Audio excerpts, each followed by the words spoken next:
大家好，我係多倫多市長周志偉。今日我好高興宣布，全新嘅士嘉堡巴士專用道將於下個月正式啟用。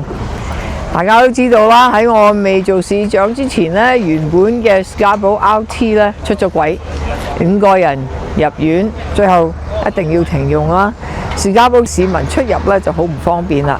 所以咧，我一上任之後咧，第一個預算案就係話投資喺呢一個 Scarborough 嘅 busway。咁無論你返工放學去 Scarborough Town Centre 啦，用呢個 busway 咧就可以慳返每個禮拜1個鐘頭，多過1個鐘頭，變咗就係好方便，慳咗你好多時間。仲有一個好消息。由9月開始咧，大家每個月搭 TTC 47次之後咧，就全部免費。如果你搭夠40次之後咧，就又係全部免費，變咗仲快。1個禮拜10次之後，搭完10次之後咧，就全部免費。